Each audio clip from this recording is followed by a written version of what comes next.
Good morning, students. I welcome all of you in my maths class. Today I have a very important problems on coordinate geometry for your board exams. There are some samples of extra problems which mostly comes in your exams. Let's start with the sums. Here I am reading the first statement of my extra questions which I want you must have mastery on that sums for board exams. First question, find the value of k if the points P02 is equidistant from the points 3k and k5. First of all students, जब भी आप revision start करते हैं board exams के लिए extra questions की, तो सबसे पहले आपको अपने सारे कॉन्सेप्ट्स गो थ्रू करने हैं, सारे बेसिक कॉन्सेप्ट्स डिस्टेंस फार्मूला के और कॉलिनियर के, इक्विडिस्टेंट के, फिर आपको अपने section formula, mid point formula, आपको पहले 5 मिनट्स अच्छे तरीके से अपने सारे फार्मूले रिवाइज करने हैं और फार्मूले रिवाइज करने के बाद आपको अपनी एक्स्ट्रा प्रॉब्लम्स को देखना है। और मैंने कोशिश करी है इस वीडियो में कि मैंने मोस्टली इम्पॉर्टेंट प्रॉब्लम्स जो आपके सेक्शन फार्मूले पर बनती हैं, डिस्टेंस फार्मूले पर बनती हैं, मिड पॉइंट पर बनती हैं, वो मैं सारी कवर कर रही हूँ इसके अंदर। इन एक्स्ट्रा 10 प्रॉब्लम्स को करने के बाद आपके पास कुछ ऐसा नहीं रह जाएगा जो अगर आपके बोर्ड में आता है, आपके पास स्टैंडर्ड मैथ्स है, आप उसको सॉल्व नहीं कर पाएँ। तो you are able to solve each and every question if you go through these my 10 important problems. Let's start. ये फर्स्ट क्वेश्चन की स्टेटमेंट मैंने अभी आपके पास पढ़ी थी। ये कॉन्सेप्ट है इक्विडिस्टेंट का। तो अगर हम थोड़ा सा रीकैप करें तो इक्विडिस्टेंट के लिए मैंने आपको बताया हुआ है कि एक पॉइंट होता है वो दोनों पॉइंट से इक्विडिस्टेंट होता है, बराबर दूरी पर होता है।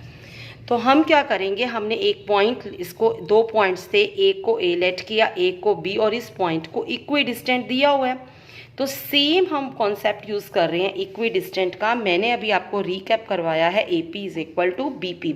अब जो हमारा ए पी है वो कैसे कैलकुलेट होगा, लेंथ की बात कर रहे हैं तो हमें क्या निकालना पड़ेगा, डिस्टेंस फॉर्मूला। तो हम डिस्टेंस फॉर्मूले से इसको कैलकुलेट करेंगे। हम ए पी को कैलकुलेट करेंगे, पी में से ए वाले कोऑर्डिनेट्स माइनस करेंगे, x2 minus x1 whole square plus y2 minus y1 whole square. अगर आप ध्यान से देखेंगे तो यहाँ पर आपको फॉर्मूला एक्सपेंड करना पड़ेगा, a माइनस बी का होल स्क्वायर क्या होता है, a square plus B square minus 2ab। जब हम इसको एक्सपेंड करेंगे, एक्सपेंड करने के बाद सिमिलरली हम bp कैलकुलेट करेंगे और फिर बाय इक्विडिस्टेंट फॉर्मूला हम दोनों को इक्वेट करेंगे। यहाँ पर मैंने आइडेंटिटी a माइनस बी का whole square is equal to a square plus B square minus 2ab use करी है। तो एक्सपेंड करने के बाद -3 का स्क्वायर 9 आ जाएगा, 4 प्लस के स्क्वायर माइनस 4k, 0 माइनस के का स्क्वायर के स्क्वायर, 2 माइनस 5 माइनस 3 का स्क्वायर के square minus 9। According to concept of equidistant मैं उन दोनों को आपस में इक्वेट करूंगी।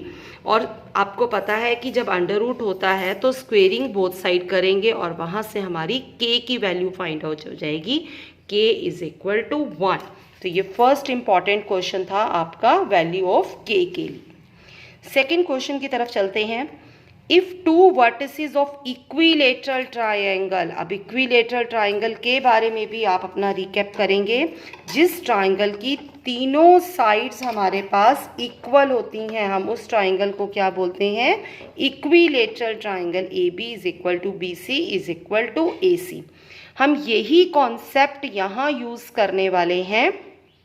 तो हमारे पास 2 पॉइंट दे रखे हैं, 0 0 3 एंड 0। अब एक पॉइंट हम अपनी तरफ से लेट कर लेते हैं, जो हमें कैलकुलेट करना है उसको मैंने मान लिया एक्स वाई पी कॉर्ड। तो अकॉर्डिंग टू इक्विलेटरल तीनों साइड्स इक्वल होंगी, तो डिस्टेंस फॉर्मूले से ओ पी निकालेंगे, ओ ए निकालेंगे और ए पी निकालेंगे। यहाँ पर अगेन आपकी एक आइडेंटिटी एक्सपेंड हो जाएगी, A square plus B square minus 2ab। तो अब जब हमारे पास ये इक्विलेटरल ट्राइंगल है तो तीनों साइड्स आपस में इक्वल होंगी। तो सबसे पहले हम ए को OP के इक्वल रखकर एक इक्वेशन बनाएंगे, फिर OP को AP के इक्वेट करके सेकंड इक्वेशन बनाएंगे, यहाँ से x की वैल्यू निकल जाएगी। इस वैल्यू को हम इक्वेशन नंबर 1 में पुट करेंगे तो हमारे पास y भी निकल आएगा। हमारे पास x निकला था 3/2, हम इसको इक्वेशन नंबर 1 में पुट करेंगे, ये वैल्यू इधर आ जाएगी। एलसीएम लेकर सॉल्व करेंगे। यहाँ पर फिर आपको एक पॉइंट ध्यान में रखना है, कमिट टू मेमोरी CTM, कि जब भी कभी स्क्वायर काटेंगे, स्क्वायर को कैंसिल करेंगे तो दूसरी साइड पर हमारे पास अंडर रूट हो जाएगा और प्लस माइनस साइन आएगा। तो यहाँ से मेरे पास y के 2 कोऑर्डिनेट निकले हैं, x का 1 कोऑर्डिनेट है, तो मेरे दोनों आंसर्स हो सकते हैं। फर्स्ट 3/2, 3/2 √2 और 3/2 माइनस 3/2 √3।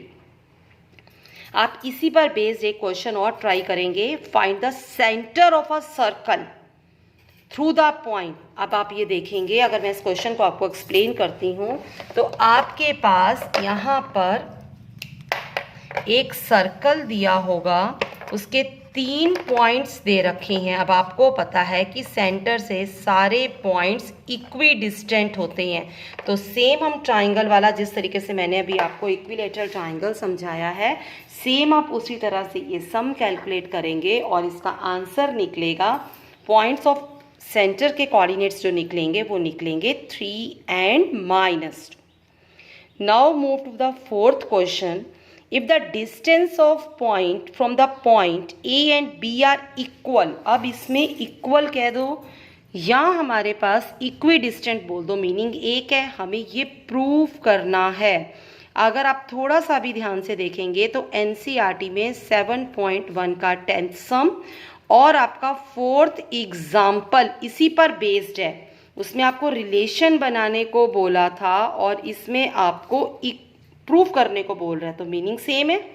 सेम उसी तरह से करेंगे, इक्वी डिस्टेंट AP PB निकाल कर आपस में इक्वेट करेंगे, जैसे हम सॉल्व करते हैं एग्जाम्पल 4 में और 7.1 के 10th सम में।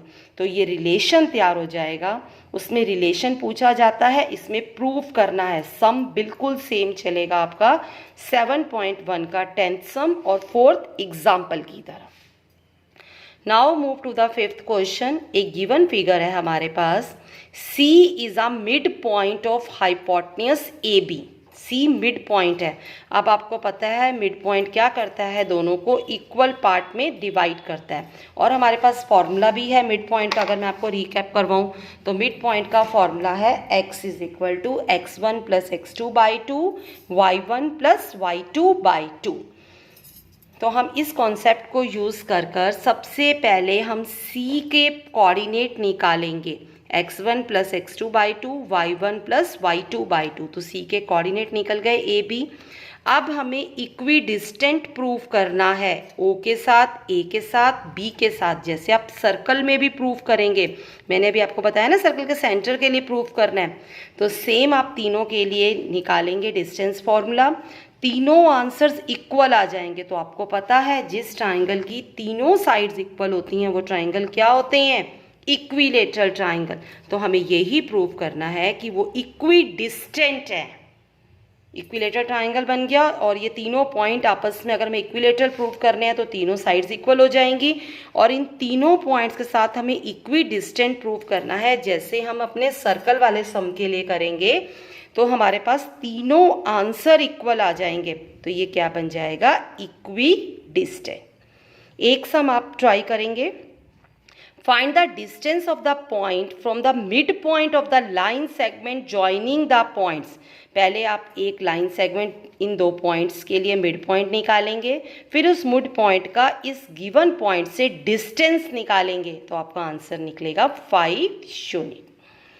इस वीडियो लेक्चर में हम यहीं तक सम्स करेंगे। इसके सेकंड पार्ट में मैं आपको इसके आगे इम्पॉर्टेंट सम्स करवाऊंगी।